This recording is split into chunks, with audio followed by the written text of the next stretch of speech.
Hello student, स्वागत है आप सभी का हमारे YouTube channel target with exam पर। तो कैसे हैं आप सभी लोग। आशा है आप स्वस्थ, मस्त और तंदुरुस्त होंगे। तो नए दिन के साथ शुरू करते हैं अपनी आज की क्लास। सबसे पहले यदि आप हमारे चैनल पर नए हों तो चैनल को सब्सक्राइब करें ताकि नई आने वाली वीडियो आपके पास जल्द से जल्द पहुंच सके। तो चलिए अपनी क्लास को शुरू करते हैं। अगर ये वीडियो आपको पसंद आए तो इसे लाइक और चैनल को सब्सक्राइब जरूर करें। चलिए अपनी क्लास की ओर चलते हैं हम।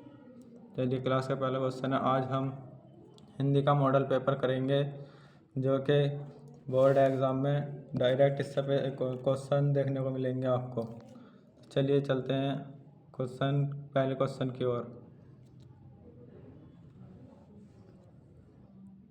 तो यह आपको जब पेपर मिलता है तो 15 मिनट इसे पढ़ने के मिलते हैं। तो आप इसे पढ़ लीजिए ताकि आपको पेपरों में पढ़ने की ज़रूरत ना पड़े। इससे टाइम बचता है तो अभी पढ़ लीजिए इसे। 15 मिनट आपको पढ़ने के मिलते हैं। क्वेश्चन की ओर चलते हैं। पहला क्वेश्चन है, सरस्वती का पर्यायवाची शब्द है। तो सरस्वती का पर्यायवाची शब्द कौन सा है? तो सरस्वती का पर्यायवाची शब्द कौन सा है? चंचल।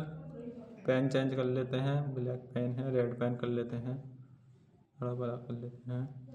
चंचल है, इला है, रजनी है। इसमें से कौन सा है? तो ऑप्शन नंबर ए हो जाएगा, सरदा। ऑप्शन नंबर ए हो जाएगा इसका। अगले क्वेश्चन की ओर चलते हैं। अमृत का पर्याय है। अमृत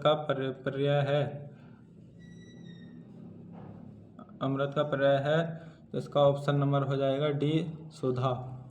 अगले क्वेश्चन की ओर चलते हैं। प्रतिकूल में कौन सा उपसर्ग है? तो प्रतिकूल में दुस है, नी है, परी है। तो इसका ऑप्शन नंबर हो जाएगा डी, प्रीति। उपसर्ग होता है जो शब्द के पहले लगता है और प्रीतिया होता है जो शब्द के बाद में लगता है। तो प्रीति हो जाएगा इसका उपसर्ग। ऑप्शन नंबर डी हो जाएगा। इसमें क्वेश्चन आपको लगे हुए मिलेंगे क्योंकि PDF हमने पहले पढ़ा दी है। यदि आपने वो क्लास नहीं देखी हो तो उसे देख लें, नहीं तो आज पढ़ाई जा रही है। ये क्लास आपके बोर्ड एग्ज़ाम के लिए मोस्ट इम्पोर्टेंट है। इस क्लास को ज़रूर देखें। और जहाँ जहाँ पर NCERT चलती है वहाँ के लिए ये क्लास है। चाहे यूपी बोर्ड हो, बिहार बोर्ड हो, MP बोर्ड हो, झारखंड बोर्ड हो, कहीं से भी आप देख रहे हैं, अगर आपके राज्य में NCERT चलती है तो ये क्लास आपके लिए है। अगले क्वेश्चन की ओर चलते हैं। मूर्ख के लिए किस मुहावरे का प्रयोग होता है? तो मूर्ख के लिए किस मुहावरे का प्रयोग होता है? अंगूठा दिखाना, अगर मगर करना, अकल का दुश्मन। तो ऑप्शन नंबर डी हो जाएगा, अकल का दुश्मन इसका। आपको ये क्लास अब पसंद आ रही हो तो इस क्लास को लाइक करें। आगे चलते हैं। अधिक दिनों तक रहने वाले के लिए एक शब्द है। तो अधिक दिनों तक रहने वाले के लिए कौन सा शब्द है? चिरस्थायी। ऑप्शन नंबर सी हो जाएगा, चिरस्थायी। अगले क्वेश्चन की ओर चलते हैं। मिठास में कौन सा प्रत्यय है? तो मिठास में आस प्रत्यय है। Option number C. घूम नहीं होगा, ना ही नी होगा, ना ही प्रत्यय होगा। इसका ऑप्शन नंबर सी हो जाएगा, आस। अगले क्वेश्चन की ओर चलते हैं। पहला क्वेश्चन है हमारा क्वेश्चन नंबर 10। रसोई पानी में कौन सा समास है? तो रसोई पानी में कौन सा समास है? तो इसमें रसोई पानी में द्विगु समास है। Option number B. नहीं, ऑप्शन नंबर बी नहीं होगा, ऑप्शन नंबर डी होगा इसका। द्विगु समास होता है जिसमें नंबर आए, क्वेश्चन में, वो उसमें द्विगु समास होता है। इसमें द्वंद्व समास है। Option number D. अगले क्वेश्चन की ओर चलते हैं। प्रत्येक का संधि विच्छेद क्या है? तो पृथ्वी 1 का संधि विच्छेद हो जाएगा पृथ्वी प्लस 1। ऑप्शन नंबर सी हो जाएगा इसका। ये क्वेश्चन मोस्ट इम्पोर्टेंट है, इन्हें याद जरूर रखें। अगले क्वेश्चन की ओर चलते हैं। निंदा रस निबंध के रचनाकार हैं, तो निंदा रस निबंधकार के रचनाकार हरिशंकर परसाई है। ऑप्शन नंबर डी हो जाएगा। मोस्ट इम्पोर्टेंट क्वेश्चन है, इसे याद रखें, इसे ज़रूर याद रखें। क्वेश्चन को पूरी संभावना है ये बोर्ड एग्ज़ाम में पूछने की इसकी। अगले क्वेश्चन की ओर चलते हैं। मुझसे सर्दियों में नहीं नहाया जाता, यह वाक्य किस वाच्य में है? तो यह भाववाचक हो जाएगा, इसमें भाव प्रदान हो रहे हैं। ऑप्शन नंबर सी हो जाएगा इसका। अगले क्वेश्चन की ओर चलते हैं।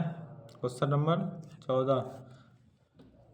निम्नांकित में स्त्रीलिंग कौन है? तो निम्नांकित में स्त्रीलिंग थूकना है, ना कि थूक, ना ही तालाब, ना ही तीर्थ। अगले क्वेश्चन की ओर चलते हैं। ऊ ध्वनि का उच्चारण स्थाई स्थान क्या है?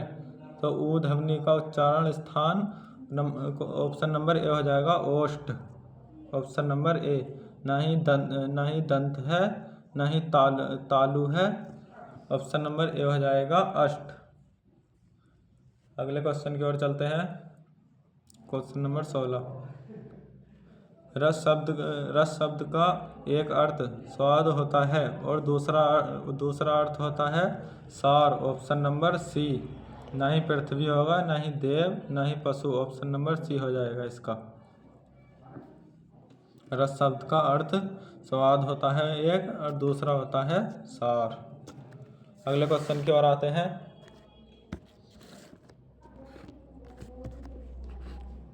चलिए अगले क्वेश्चन की ओर।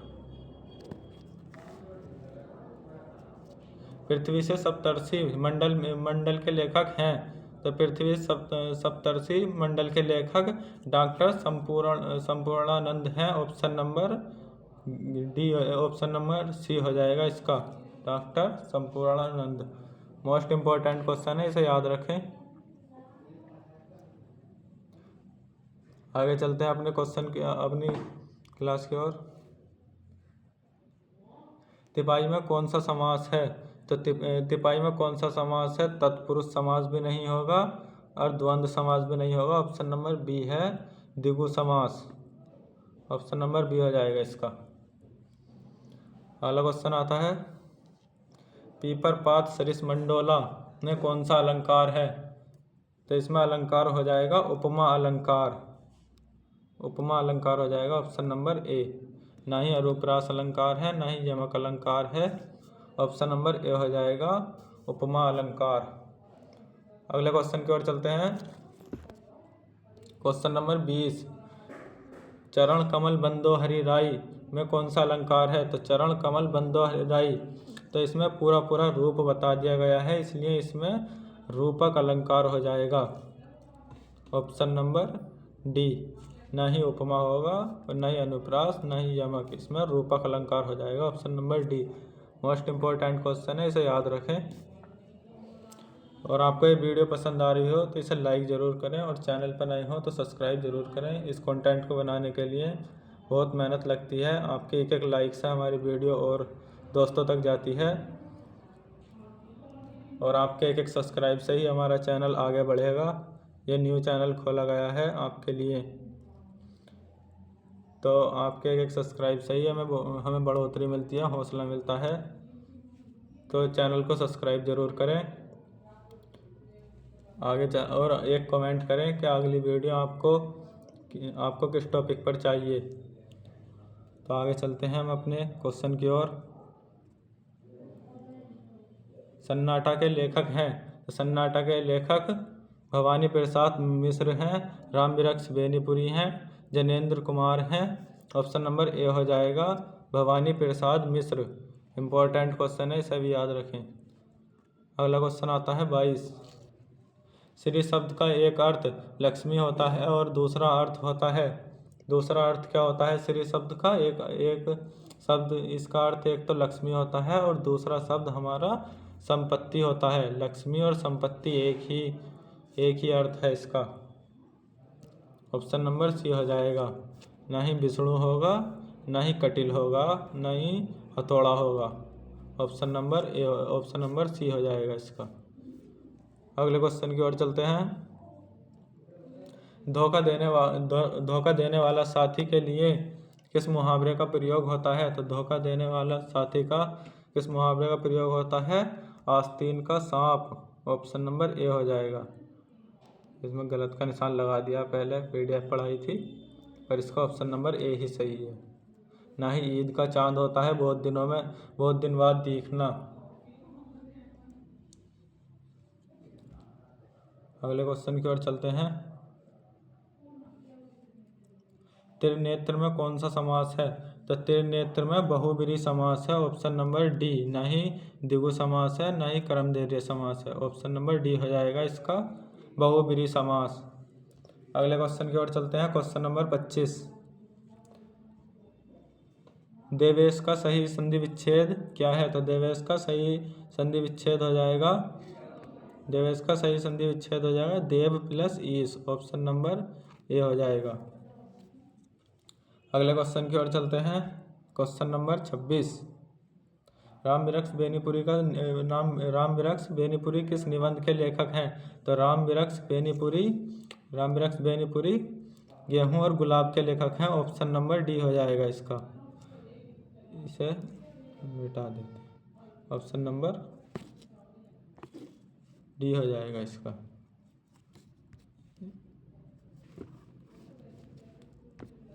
ऑप्शन नंबर डी है। आगे चलते हैं। इंपॉर्टेंट क्वेश्चन है, इसे याद रखें।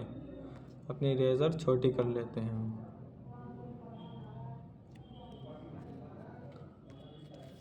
अपने क्वेश्चन की ओर चलते हैं आगे। Question number 27। रीतिकाल के अन्य नाम क्या है? तो रीतिकाल के अन्य नाम श्रृंगार काल है। Option number B. ना ही स्वर्ण काल है, ना ही प्राचीन काल है। ऑप्शन नंबर बी हो जाएगा, श्रृंगार काल। रीतिकाल को श्रृंगार काल नाम देते हुए उसे 3 वर्गों में विभाजित किया गया था। रीतिबद्ध, रीति सिद्ध, रीति मुक्त। ये तीनों हैं, इन्हें याद रखना। इन पर क्वेश्चन आ सकता है, इन्हें याद रखना। अगले क्वेश्चन की ओर चलते हैं। Question number 28। गुदड़ी का लाल होना का सही अर्थ क्या है? तो गुदड़ी का लाल होना सही अर्थ है निर्धन परिवार में जन्म गुणी व्यक्ति। Option number B. बनी बिगड़ी देना भी नहीं होगा, बनी बात बिगड़ देना भी नहीं होगा।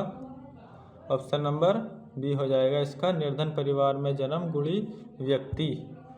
Option number B. अगले क्वेश्चन की ओर चलते हैं। Question number 29। मानवता में कौन सा प्रत्यय है? तो मानव प्रत्यय बुझा है जो शब्द के पीछे लगता है। तो मानवता में हो जाएगा ता। Option number D. ना ही पर है, ना ही घूम है, ना ही नी है।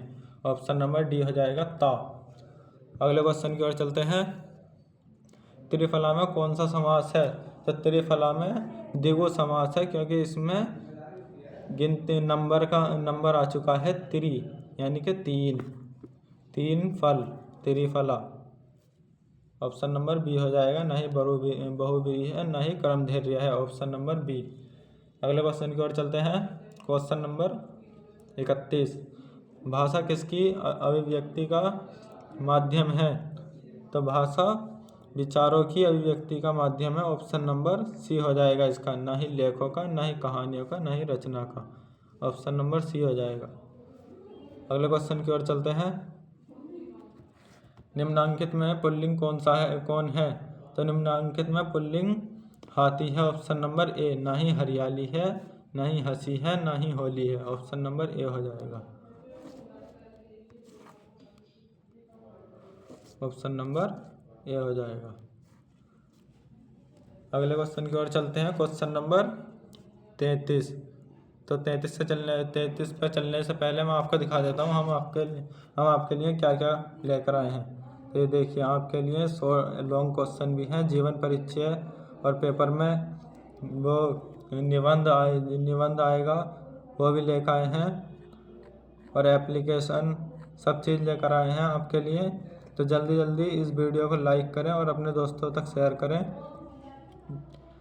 ताकि हमारा चैनल जल्द से जल्द ग्रो कर सके। तो हम कौन सी स्लाइड पर है? Question number 32। तो क्वेश्चन नंबर 33 पे आते हैं। निम्नलिखित में से कौन सा शब्द गंगा का पर्याय है? तो गंगा का पर्याय है गो, अशुभ, चंद्र। तो कौन सा हो जाएगा इसमें? सूर्य, सरिता। ऑप्शन नंबर ए हो जाएगा। इम्पोर्टेंट क्वेश्चन है, इसे याद रखना। अगले क्वेश्चन की ओर चलते हैं। Question number 34। बेईमानी की परत किस विधा की रचना है? तो बेईमानी की परत निबंध विधा की रचना है। ऑप्शन नंबर डी सही हो जाएगा इसका। इम्पोर्टेंट क्वेश्चन है, याद रखना इसे। अगले क्वेश्चन की ओर चलते हैं, इसे पढ़ लेना। ये नीचे नीले कलर में लिख दिया है आपके लिए, तो इसे पढ़ लेना क्या क्या लिख रहा है। चलिए हम अपने क्वेश्चन की ओर चलते हैं आगे। चिंतामणि के रचयिता हैं? तो चिंतामणि के रचयिता आचार्य रामचंद्र शुक्ल हैं। ऑप्शन नंबर सी हो जाएगा। मोस्ट इम्पोर्टेंट क्वेश्चन है, कई बार पेपर में पूछा गया है, इसे जरूर याद रखें। अगले क्वेश्चन की ओर चलते हैं। Question number 36। करुण रस का स्थायी भाव है? तो करुण रस का स्थायी भाव शोक होता है। ऑप्शन नंबर डी हो जाएगा। हास्य रस का हास होता है और करुण रस का शोक होता है। इन्हें जरूर याद रखें, हास्य रस का हास और करुण रस का शोक। इनमें से एक जरूर पूछा जाएगा आपके पेपर में, तो दोनों को याद रखें। अगले क्वेश्चन की ओर चलते हैं। यह सममात्रिक छंद है, इसके 4 चरण होते हैं और प्रत्येक चरण में 24 मात्राएं होती हैं। 11 और 13 मात्राओं पर यति होती है। यह लक्षण किस छंद का है? तो यह लक्षण किस छंद का है? इसमें 24 मात्राएं होती हैं और 11 और 13 पर यति होती है। तो यह रोला छंद का है। ऑप्शन नंबर ए हो जाएगा। ना ही दोहे छंद का है, ना ही सोरठा, ना ही, ये तो आपके सिलेबस में है ही नहीं बरबे। ये आपके सिलेबस में ये रोला, दोहा और सोरठा, और 3 है ये। अगले क्वेश्चन की ओर चलते हैं। Question number 38। प्रसिद्ध आत्मकथा क्या भूलूं क्या याद करूं के लेखक हैं? तो प्रसिद्ध आत्मकथा क्या भूलूं क्या याद करूं, ये मोस्ट इम्पोर्टेंट क्वेश्चन है, और इसका ऑप्शन नंबर ए हो जाएगा, Harivansh Rai Bachchan. Option number A हो जाएगा इसका।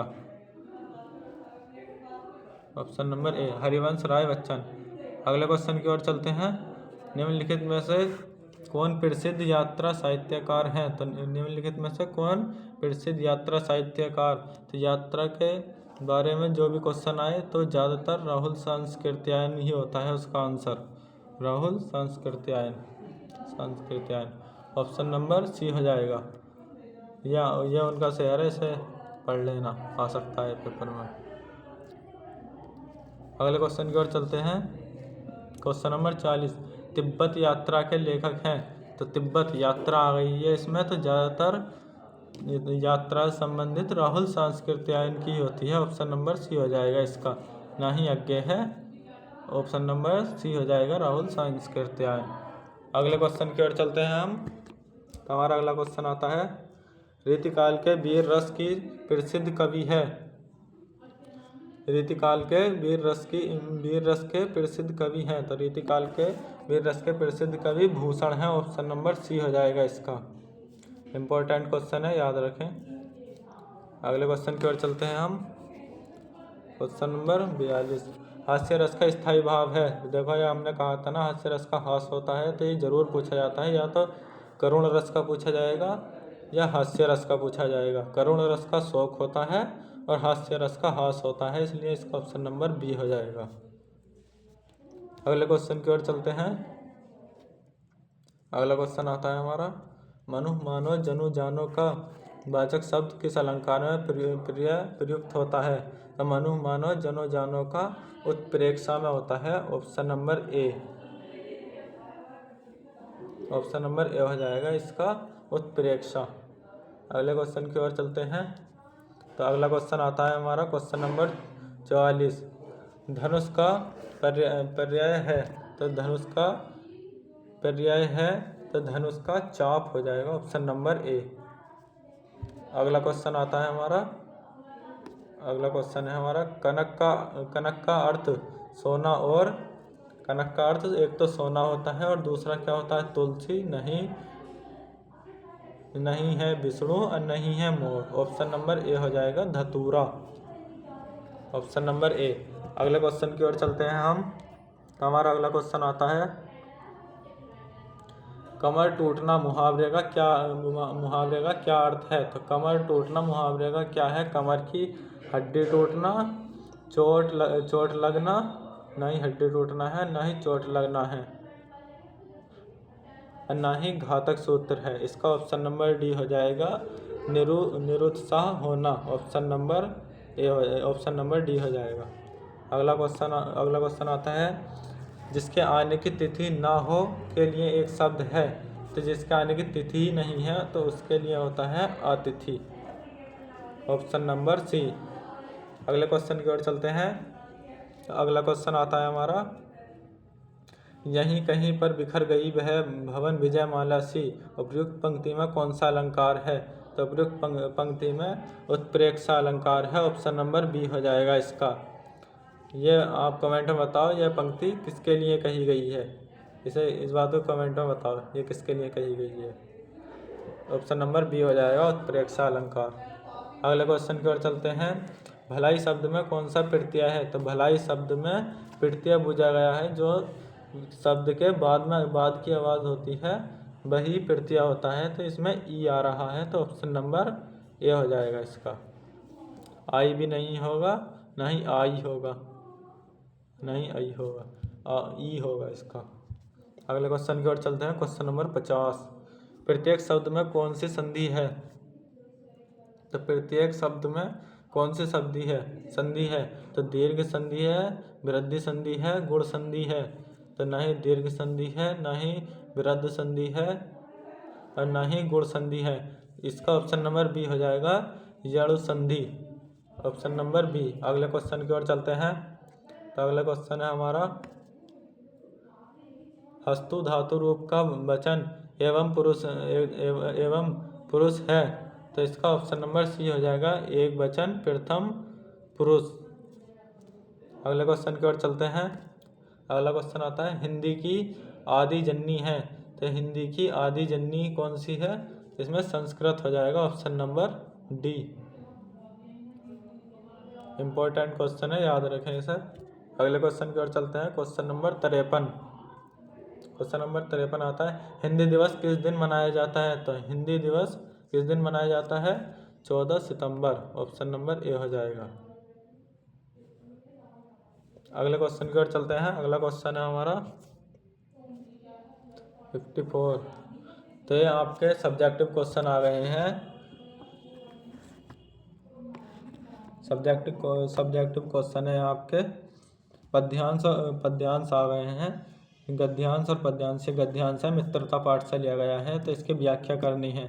तो व्याख्या करने की हम आपको टिप्स बता देते हैं कि सबसे पहले क्या करना है आपको। ये मित्रता पाठ से लिया गया है, तो इसे पढ़ लेना।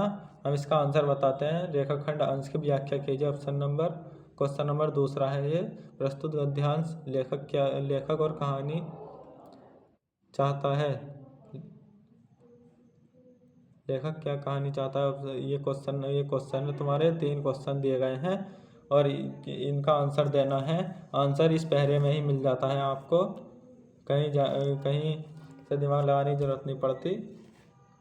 तो इसका आंसर हो जाएगा ये। गद्यांश का संदर्भ ये लिख रहा है, हिंदी के गद्यखंड से मित्रता पाठ से रामचंद्र शुक्ल द्वारा लिखा गया है। तो संदर्भ इस तरीके से लिखना, ज़्यादा बड़ा नहीं होना चाहिए संदर्भ, छोटा, बस 2 लाइनों का होना चाहिए। लेखक और पाठ का नाम ही लिखना होता है संदर्भ में, ज़्यादा कुछ लिखना नहीं होता है। ज़्यादा कुछ लिखना व्याख्या में होता है। आगे चलते हैं। ये रेखांकित अंश की व्याख्या। शुक्ल जी सबसे पहले लिखना है गद्यांश में कि अगर शुक्ल जी है तो सबसे पहले लिखना शुक्ल जी कहते हैं। यहाँ से शुरू करनी है आपको अपनी बात। तो फिर आगे लिख देना, सच्ची मित्रता के लिए दो व्यक्तियों के स्वभाव का एक समान होना कोई महत्व नहीं रखता है। तो ऐसा पढ़ लेना। यह आता है क्वेश्चन, ये आता है क्वेश्चन पेपर में आपके बोर्ड एग्ज़ाम में इसका क्वेश्चन था हमारा। ये मित्रता के लिए यह आवश्यक नहीं है। तो इसका आंसर ये है, रेखांकित अंश की व्याख्या। अगला है हमारा प्रस्तुत गद्यांश। ये भी इसे पढ़ लीजिए। ये है, इनका आंसर बता दें आपको। ये चींटी को, ये समाज के बारे में कहा गया है इस पद्यांश में। तो इसे पढ़ लेना और इसका उत्तर हो जाएंगे। इसे पहले पढ़ लेना, फिर इनका आंसर ये है। संदर्भ लिख दिया गया है, युगवाणी है ये लिख दिया गया है, सुमित्रा नंदन पंत द्वारा लिखा गया है ये। इसे ज़रूर पढ़ लेना। ये क्वेश्चन है और इनका आंसर ये है। संदर्भ ये लिख रहा है। अब प्रसंग ये हैगा और रेखांकित अंश की व्याख्या ये हैगी। इसे पढ़ के देख लेना। ज़्यादा गद्यांश में तो सब कुछ पता चल जाता है, पद्यांश में थोड़ी दिक्कत पड़ती है बच्चों को। तो इन्हें पढ़ के जाएँ। यह है अगला, यह है आगे। उपयुक्त पद्यांश का संदर्भ लिखिए। ये संस्कृत का वाराणसी चैप्टर से लिया गया है। इसे ज़रूर याद करें। इसकी हिंदी अनुवाद ज़रूर एक बार देखें, क्योंकि ये पेपर में आता ही आता है। वाराणसी चैप्टर में जितने भी पैरे हैं उनका हिंदी अनुवाद ज़रूर देख के जाएँ, कि और इसमें से ही मिल जाएगा आपको। और श्लोक याद करने हैं आपको। इसका संदर्भ ये है। ऐसा पढ़ लेना। वाराणसी चैप्टर से लिया गया है, संस्कृत खंड के। अगला क्वेश्चन प्रसंग है, ये हिंदी अनुवाद है। वाराणसी बहुत प्राचीन नगरी है, स्वच्छ जल की तरंगों के युक्त गंगा किनारे स्थित है। तो इसे पढ़ लेना। ये हिंदी अनुवाद है इसका। ये आपके लिए लाए हैं हम। आपको ये वीडियो पसंद आ रही हो तो इसे लाइक और चैनल को सब्सक्राइब ज़रूर करें। इस कंटेंट को बनाने के लिए बहुत मेहनत लगती है। आप जितने बच्चे आप इस क्लास को देखते हैं, सभी बच्चे क्लास को लाइक करें, तो हमारी क्लास ज़्यादा से ज़्यादा बच्चों तक पहुंचेगी। और सभी बच्चे हमारे चैनल को सब्सक्राइब करें, तो हमारा चैनल तेज़ी से ग्रो करेगा और हम भी एक बोर्ड लगा पाएंगे जो कि हम आपको सामने आकर पढ़ाएं। अभी हम ये लैपटॉप से ही पढ़ाते हैं। तो आपको ज़्यादा से ज़्यादा हमारे ज़्यादा से ज़्यादा चैनल को सब्सक्राइब करें और वीडियो को लाइक करें और वीडियो को शेयर करें, ताकि हमारी हिम्मत बनी रहे और आपके लिए ऐसे ही और वीडियो लाते रहें। तभी वीडियो ख़त्म नहीं हुई है, अभी और पढ़ाया जाएगा। 93 पेज लाए हैं, 65 पेज हो चुके हैं। तो आगे चलते हैं।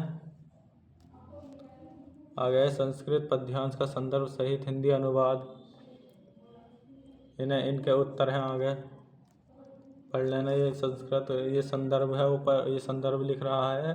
प्रसंग हिंदी अनुवाद ये आपके लिए बहुत मेहनत से बनता है। आगे चलते हैं।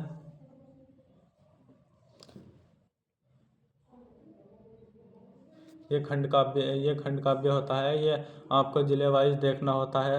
मुरादाबाद मंडल में उनका चलता है, मेरा नाम ध्यान नहीं आ रहा।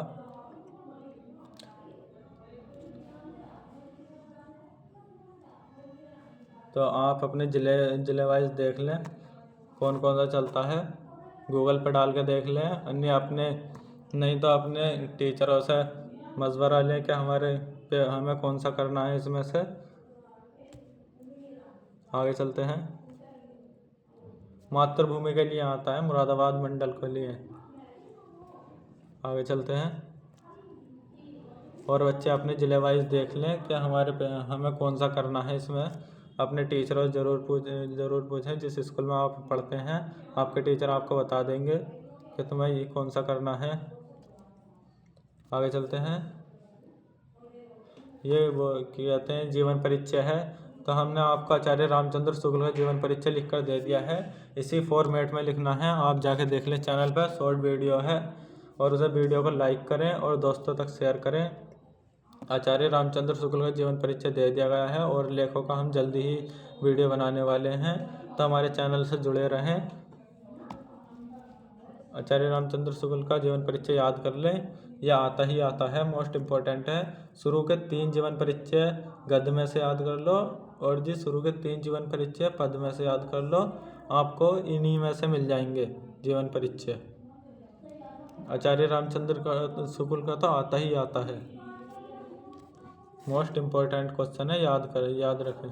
जयशंकर प्रसाद का भी, आचार्य रामचंद्र शुक्ल का भी, और एक और देख लें। अगले क्वेश्चन की ओर आते हैं। यह है इनका नाम, आचार्य रामचंद्र शुक्ल का हम यहाँ भी लेकर आए हैं, चाहे तो यहाँ से याद कर लें, नहीं तो हमने शॉर्ट वीडियो डाल दी है, वो फॉर्मेट बहुत बढ़िया है, उसे देख लें एक बार और याद कर लें वहाँ से जाकर। आगे चलते हैं। यह है जीवन परिचय। रामचंद्र शुक्ल का जन्म हुआ था 4 अक्टूबर 1884 ईस्वी को, बस्ती जिले का गोना ग्राम में हुआ था। आगे चलते हैं, ये लिख रहा है उनका। आगे चलते हैं। रचना है उनकी चिंतामणि विचारवृत्ति। और आगे चलते हैं, मित्रता पाठ लिखा है इन्होंने। इसमें कवियों के जीवन परिचय लिखने हैं आपको। गोस्वामी तुलसीदास का, सुमित्रानंदन पंत का, महाकवि सूरदास का। तो इसमें इम्पोर्टेंट बता देते हैं हम, गोस्वामी तुलसीदास का और सूरदास का, और एक का और देख लें, 3 याद कर लें शुरू के, इसमें से ही आपको मिल जाएगा। आगे चलते हैं। और आपको कहते हैं संस्कृत किताब के 3 श्लोक याद करने हैं। यदि 2 श्लोक आपके पेपर में आ भी गए तो तीसरा श्लोक आप लिख दो। 3 श्लोक याद करने हैं आपको अपनी किताब से।